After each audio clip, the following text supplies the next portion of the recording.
नारायणं नमस्कृत्यं नरं चैव नरोत्तमं देवीं सरस्वतीं व्यासं ततो जयमुदीरयेत्।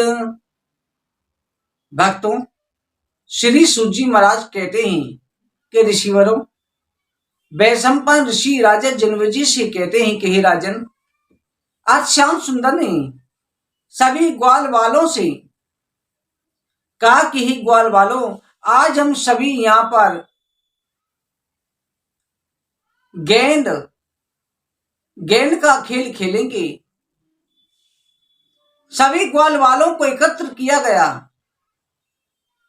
भगवान ने गेंद का खेल खेलने का विचार करा। भगवान के मन में विचार था, बेलो के दूषिताम कृष्णाम कृष्णा कृष्णा हिना विभु तस्याम विशुद्धिमिच्छन्नः सर्पातमुद्भास्यतः। इस जल की शुद्धि होना अति आवश्यक है। इस सर्प को यहां से निकालना ही पड़ेगा। हरिवंश पुराण के अनुसार कहा जाता है कि यमुना का जल मथुरा वासियों के व्यवहार में पहले नहीं आ सकता था, इसलिए ब्रजवासियों के व्यवहार के लिए इस जल का पवित्र करना अति आवश्यक है। भगवान विचार कर रहे हैं कि ये जल इस जहर के कारण दिन और रात उबलता रहता है। केवल उस किनारे पर कोई भी वृक्ष, लता पता काली दह के किनारे पर नहीं थी। एक कदम का पेड़ था। कदम का पेड़ इसलिए बच गया था कि गरुड़ जी जिस समय अमृत लेकर के जा रहे थे, एक बूंद अमृत की उस वृक्ष पर पड़ गई थी, जिससे वो वृक्ष अमर हो गया था, जिसके प्रभाव से हमेशा हरा भरा रहता था, कभी सूख नहीं सका। आज भी वृंदावन में काली दह के किनारे जहां पर भगवान ने काली दह का दमन किया था, कालीनाग का, उस जगह पर कदम का वृक्ष आज भी विराजमान है और युगों में यही वृक्ष विशाल रूप धारण कर लेता है। ये अजर अमर है। अमृत की बूंदें पड़ गई थी। भगवान के चरण स्पर्श का आज भी इस वृक्ष पर साक्षात्कार होता है। इस वृक्ष को आप गले लगाओ, इसकी पूजा करो, साक्षात भगवान श्री कृष्ण की पूजा का फल प्राप्त होता है। भगवान जो काली दह के विचार करने के लिए गेंद खेलने लगे, उसी समय पर भगवान ने टोल मारा और गेंद जो उसी समय काली दह में चली गई। भगवान उस गेंद को लेने के लिए कदम के वृक्ष पर चढ़ गए। सभी ग्वाल वाल कह रहे हैं कि लाला, यहाँ पर एक भयंकर नाग रहता है, लाला तू इस गेंद को लेने मत जा, हम और गेंद ले लेंगे। भगवान ने फिर भी कदम के वृक्ष पर चढ़ करके उस काली दह में छलांग लगा दी। भगवान ने जब छलांग लगाई तो विशेला जल चारों तरफ उछला।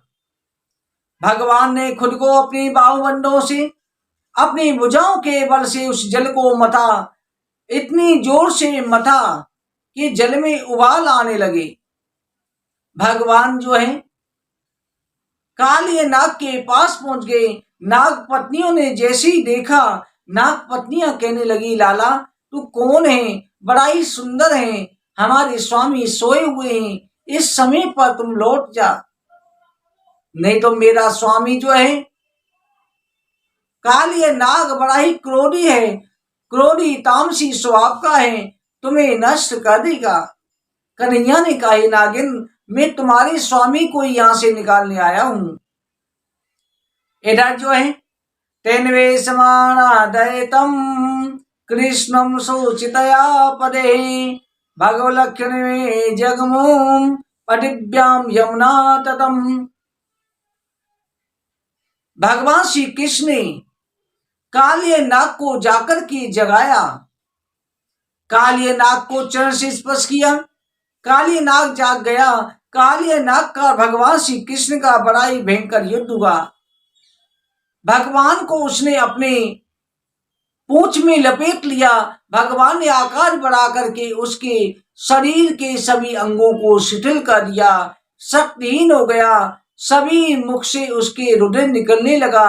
भगवान उसके मुखों पर एक से एक मुख पर तांडव नृत्य करने लगे।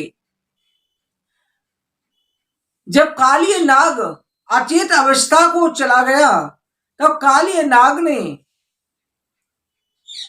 अपनी श्वास छोड़ने के लिए तैयार हो गया। तभी नाग पत्नियों ने भगवान से प्रार्थना करी, कहा कि हे प्रभु, हम पहचान गए हैं, आप स्वयं नारायण हैं। भगवान, आपने इसको जो दंड का विधान किया है, वो दंड भी इसके लिए अनुग्रह हो गया है। जिन पापों से हमारे स्वामी को सर्प योनि प्राप्त हुई, उन पापों का आपने नाश कर दिया है। जो आपके चरण इसके मस्तक पर पड़े। हे स्वामी, हे नारायण, हमारा पति अब मोक्ष का अधिकारी बन गया है। इनके भाग्य की सराहना कौन कर सकता है।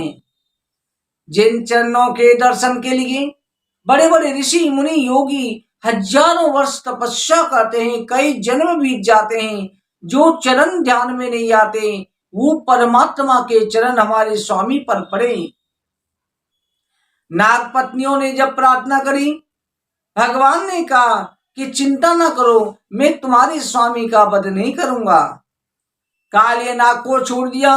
कालिय नाग भी धीरे धीरे श्वास लेता हुआ हाथ जोड़कर के बोला, हे भगवान, हम तो जन्म से तामसी क्रूर स्वभाव के होते हैं, क्या करें, आपकी माया से मोहित हुए हमसे ये स्वभाव छोड़ा नहीं जाता।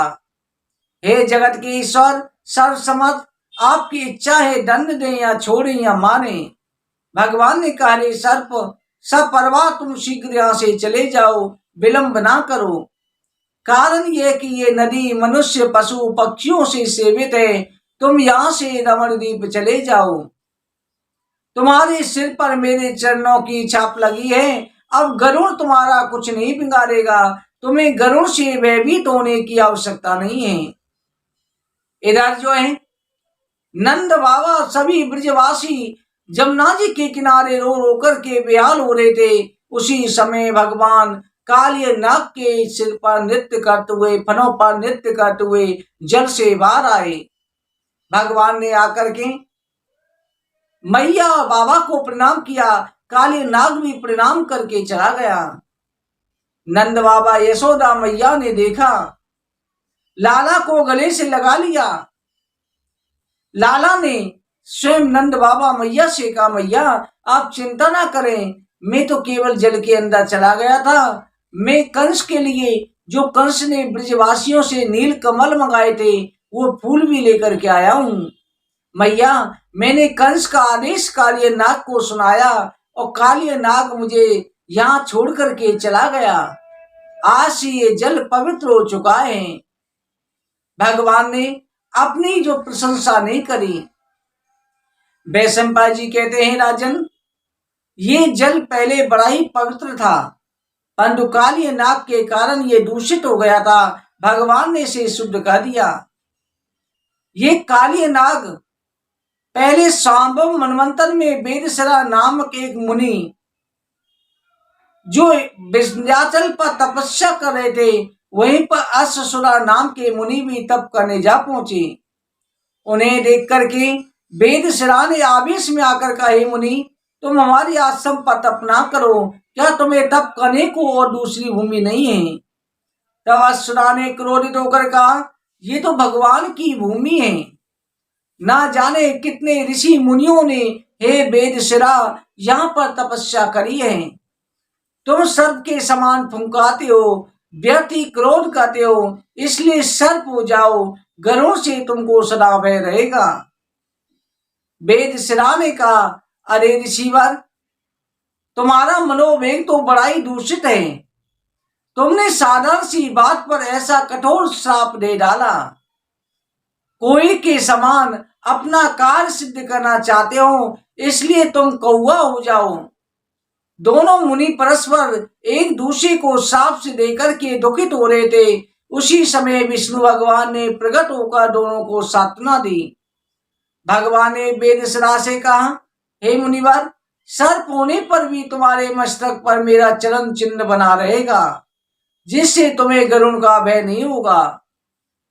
और विश्वसरा से अश्वसरा से कहा, हे मुनिवर, कौवा होने पर तुम्हें त्रिकालिक ज्ञान रहेगा। तुम दोनों परस्पर शाप के कारण वेदसरा कालिय नाग हुए, और अश्वसरा नाम के जो मुनि थे वही कागभूषण जी हुए। दोनों ही ऋषि मुनियों का उद्धार करा।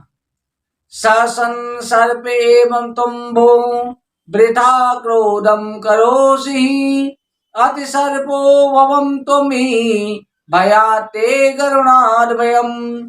कायाति काकिको तुम काको भविदुर्मते, माक्षात काकवसंदो वुद्र योगिंद्रो नील पर्वते। इसलिए ही राजन, काले नाग नागों का निवास स्थान रमण द्वीप में आकर के वेदश्रा मुनि काले नाग बना था, जहां पर गरुण जी आकर के सर्पों का संगार करते थे।